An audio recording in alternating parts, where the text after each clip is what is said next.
Kaur. My name is Akashdeep. Good morning. This is Amanpreet Kaur, studying in Information Technology Support Services. I'm standing here for my final group assignment.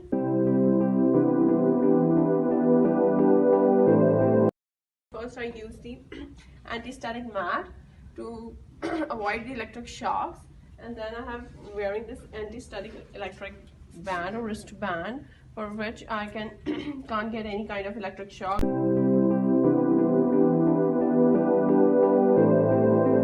Here's our toolkit, and first this is the empty mid-tower case, AEX kind of, and here's our motherboard, and it goes underneath this.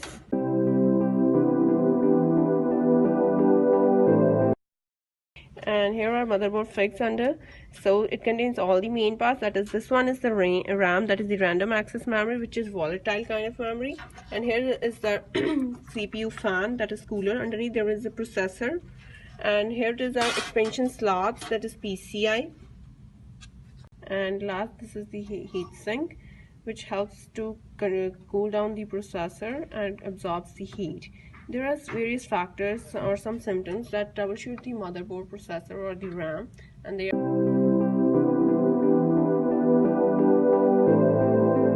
And here's the next component, that is the power supply, which is used to convert alternating current into the direct current, and it goes here very next to the motherboard.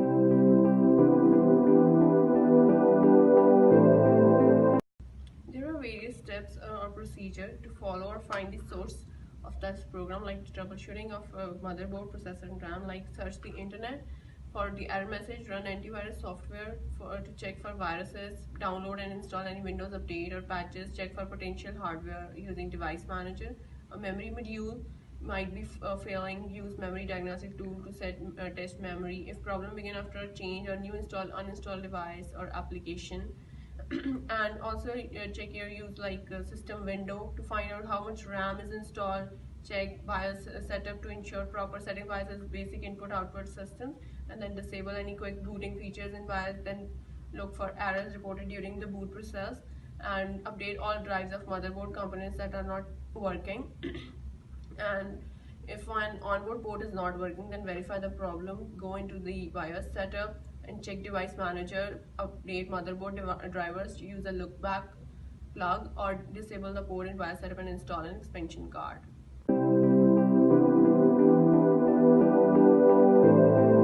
What happens if a power supply is not working, its symptoms, and how can we troubleshoot it?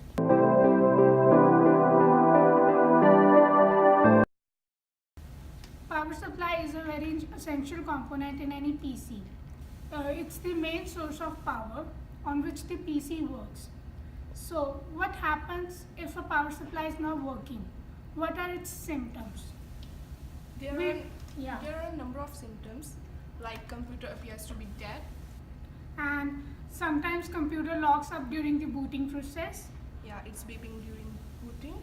Yeah, it beeps during booting, and you can also feel the smell of burnt parts coming out of the PC. Yeah, computer powers down. And you can hear the ringing noise coming out of the CPU.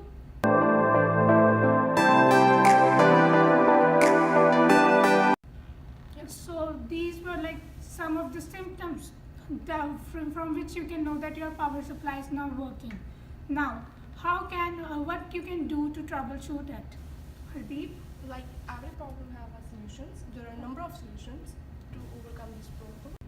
So Hardeep, what do you think we can do if we smell any burnt part from the CPU? If you find any smell burn part, you can don't turn your PC on. Never.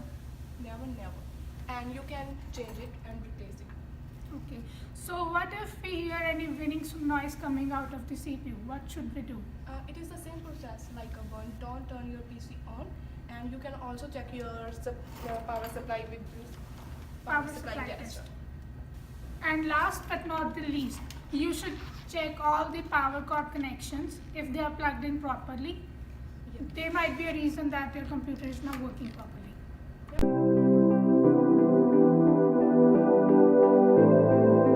Yeah, we will be also discussing about troubleshooting related to motherboard. We all know about motherboard, but then also motherboard is the main board or the base board. It is the main printed circuit board of the computer. It controls all the function of the PC like ALU and all the functions which need to be carried out, and converting all the numbers to binary numbers and then understanding and passing commands and all the things. But sometimes motherboard get fails, and when it fails we will be discussing about some problems of its failure, like if a short might occur if motherboard components touches the case of the CPU, it causes a short. So what happens if any component touches the CPU? See, if any components touches the CPU due to interaction with the metallic board, it can give a short. It causes a short, and due to which it can seriously damage our computer. So what are the ways through which we can prevent or solve these things? See, we can ventilate the CPU or properly cover the motherboard, or we can fix a screw at the proper places so that it will not come out, or motherboard will not get unplaced from time to time. There are also many other reasons, like if a power supply gets shorted, it also affects the motherboard. If hard drive get affects, it also affects the motherboard. Means all the components which are related and connected to motherboard, if they fails, motherboard also gets affected. So that means the chances of failure of motherboard are really high. Yeah.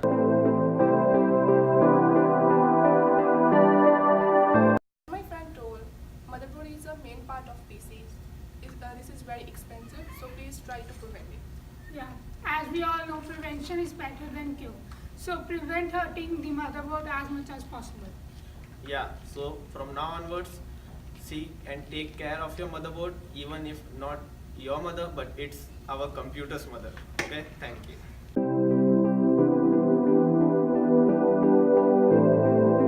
Okay, the next part of our assignment is to install Windows 10 on our PC. Okay, first of all, we will be downloading tool from Microsoft.com website. After going to this website, you can click the link download tool now. Once you downloaded the media correction tool, open it and run.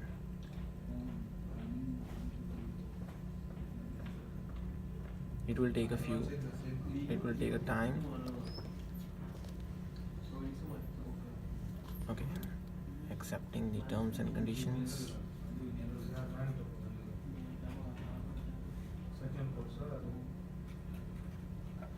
Okay, in this two option we will be selecting the second one because I have that USB flash drive. Setting up the language, addition, and the architecture. It depends on the system requirements. The PC we are using is 64-bit. Okay, here the USB flash drive. It has scanned my flash drive Corsair. Next, progress. It will take some time, so let's see.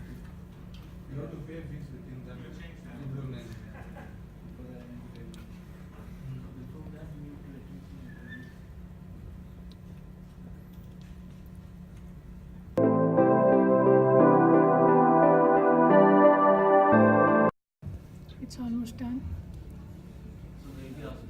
Okay, now our USB flash drive is ready and it has installed in it. So hit the finish button. Yes. Now it's done.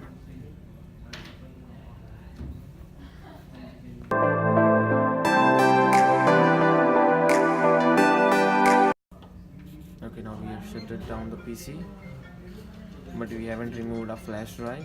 It has plugged in.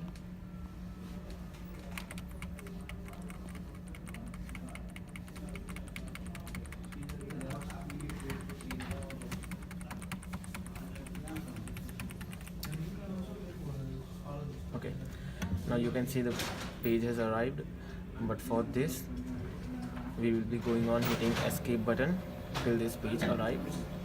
Okay, now selecting the language and all next, then install now.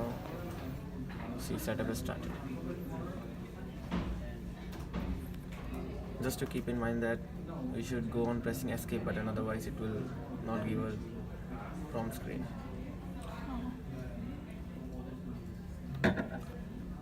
accepting the 10 license terms. We will be installing custom. Okay, no need of partitions and all.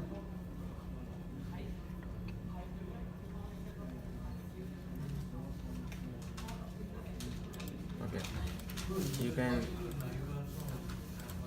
do your partition as you need or according to your need.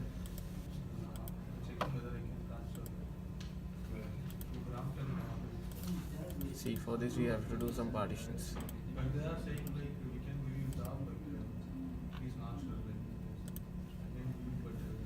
Here we have done partition of something devices according to my needs and all. So now I will be installing my Windows on drive 0 unallocated space, as it contains 476 of free GB. You need this much, I think so. So now hitting next.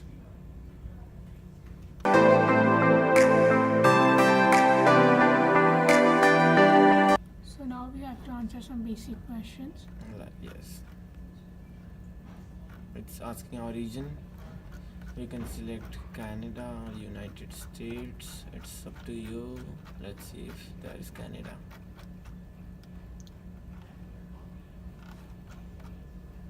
Okay, it's there, so I will be selecting this. Okay, now it's selecting keyboard layout, and I prefer US. Skip. Yes.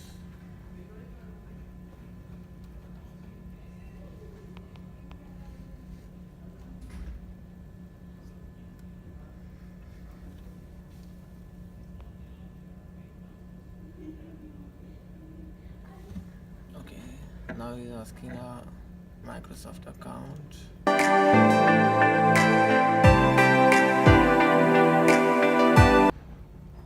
Okay, I think it's almost done. Set a pin.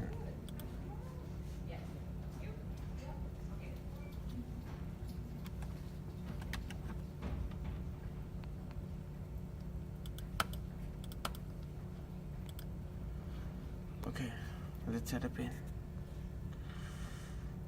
Let's set 2000. 2000. Okay. Phone number, do it later.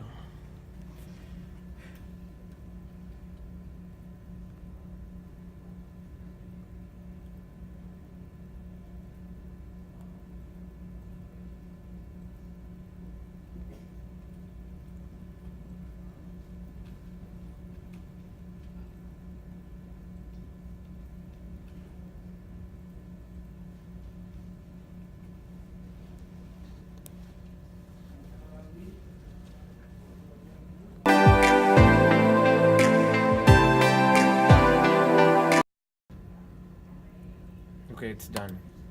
See, welcome to Windows 10.